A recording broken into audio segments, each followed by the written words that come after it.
देखो कहता है the knowledge of material, engineering material है टॉपिक। कहता है the knowledge of material and their property is a great importance for design engineer. एक डिज़ाइन इंजीनियर के लिए मटेरियल की प्रॉपर्टीज़ का नॉलेज होना बहुत ज़रूरी है। A design engineer must be familiar with the effect which the manufacturing process and heat treatment on the purpose of material. कहता है ये कि डिज़ाइन इंजीनियर को ये भी फैमिलियर होना चाहिए कि इफेक्ट क्या होता है मैन्युफैक्चरिंग प्रोसेस का और हीट ट्रीटमेंट का on the properties of material. ठीक है। The engineering material are mainly classify as, जो इंजीनियरिंग मटेरियल्स है वो क्लासीफाई एज मेटल्स, उसके अलॉयज़। ठीक है, मेटल और उसके alloys such as iron, steel, copper, aluminium. Non metal such as glass, rubber, plastic. ठीक है, तो सिंपल सी बात है, इंजीनियरिंग मटेरियल्स में चीज़ें दो चीज़ में डिवाइड होती है, एक मेटल्स होता है और एक नॉन मेटल्स होता है। मेटल में हो गया और उसके अलॉयज़ हो गया, अलॉयज़ का होता है मिक्सचर होता है, iron, steel, copper, aluminium. Non metal में ग्लास, रबर, प्लास्टिक। ठीक है, द मेटल में भी further classify as ferrous metal and non ferrous metal. अब जो मेटल है, अब ये जो मेटल है ये क्लासीफाई होता है किसमें, दो चीज़ों में, फेरस मेटल और नॉन फेरस मेटल में। तो फेरस मेटल क्या होता है, the ferrous metal are those which have iron as their main constituent. Ferrous metal अगर मैंने कहा तो इसका मतलब ये है कि अगर जैसे मैंने इसको कहा फेरस मेटल है तो इसमें ज़्यादातर पार्ट आयरन का होगा। Such as cast iron, wrought iron and steel. हमने पहले भी पढ़ा था, such as cast iron, wrought iron and steel.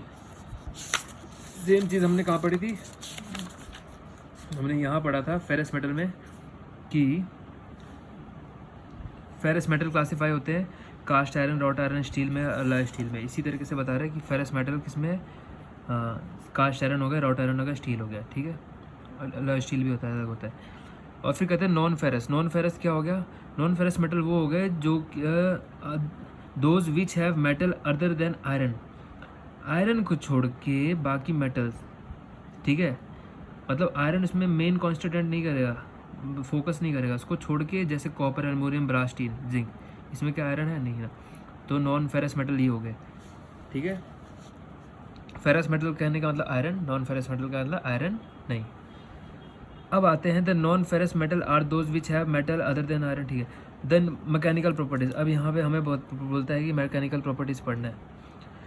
ठीक है, मेटल्स की, किसकी, मेटल्स की। मेटल्स का मतलब जिसमें आयरन हो गया, स्टील हो गया, कॉपर हो गया, एल्यूमिनियम, ये सारे मेटल्स ही है। अब उनके हमें पढ़ना है।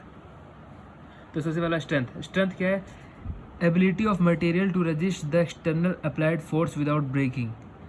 जैसे कि मान लो अगर मैंने एक मुक्का मारा और कोई चीज़ मेरे पे पड़ रही है तो मैं बोलता हूँ कि भाई इसका स्ट्रेंथ बहुत है, तो इसका मतलब ये है कि एबिलिटी है मेरे इसकी कि मैं रजिस्ट कर रहा हूँ एक्सटर्नल अप्लाइड फोर्स को विदाउट ब्रेकिंग और यील्ड के।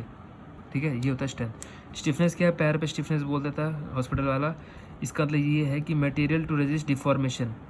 Ability of material to resist deformation मतलब डिफॉर्म नहीं होने देता अंडर स्ट्रेस, स्ट्रेस लगाने के बाद भी वो डिफॉर्म नहीं हो रहा, जैसे पैर में बोलता था। इलास्टिसिटी क्या है, प्रॉपर्टी ऑफ मटेरियल टू, हाँ अच्छा, स्टिफनेस का क्या है, the modulus of elasticity. Stiffness किससे नापा जाता है, modulus of elasticity is the measure of stiffness. ठीक है, इसको याद रखना इस पॉइंट को।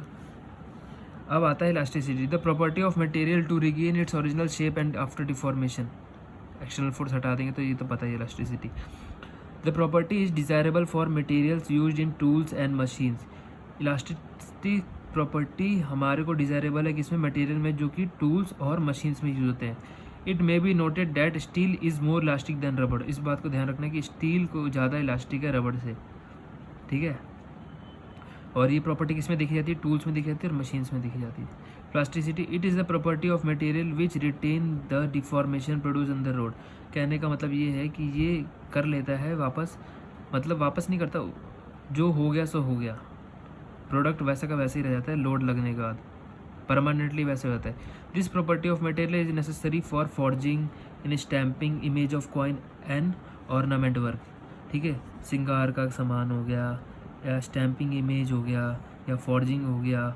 फॉर्जिंग हमने देखा था इंडस्ट्री में, दुम दुम मार रहा था उसको, तो ये होता है कि एक बार जो डिफॉर्म हो गया वो दोबारा चेंज नहीं होगा।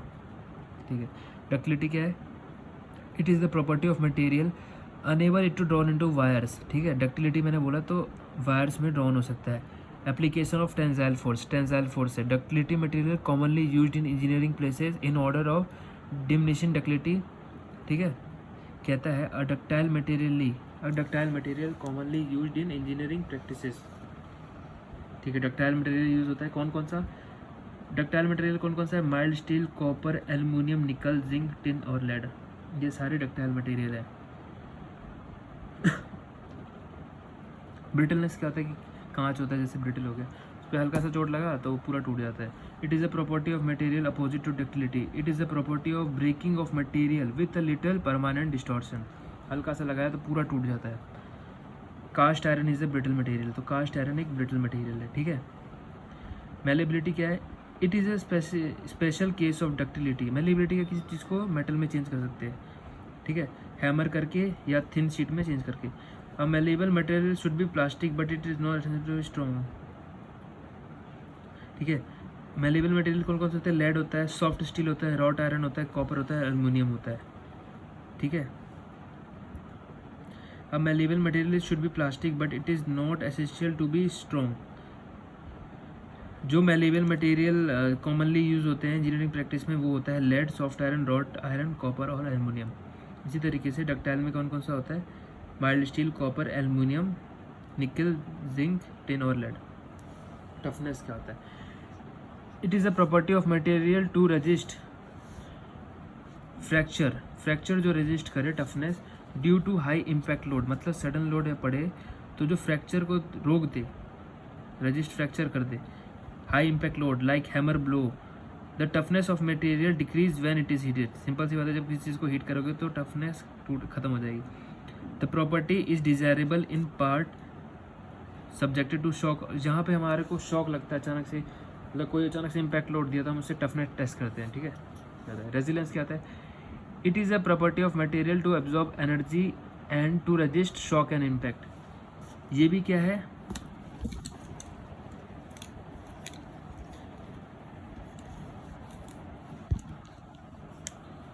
It is a property of material to absorb energy and resist shock and impact. क्या करता है, एब्जॉर्ब करता है एनर्जी और रेजिस्ट करता है शॉक। ये देखो ये क्या करता है, रेजिस्ट करता है फ्रैक्चर, टफनेस क्या करता है, फ्रैक्चर रेजिस्ट करता है हाई इम्पैक्ट लोड से, और रेजिलेंस क्या करता है, एनर्जी को एब्जॉर्ब कर लेता है और रेजिस्ट करता है शॉक और इम्पैक्ट को, ठीक है।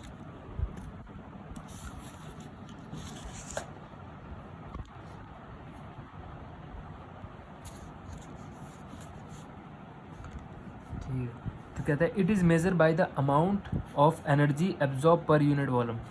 रेजिलेंस क्या होता है, amount of energy absorb per unit volume with in elastic limit, elastic limit के भीतर, कि मतलब इलास्टिक ही रहे, इससे ज़्यादा ना जाए।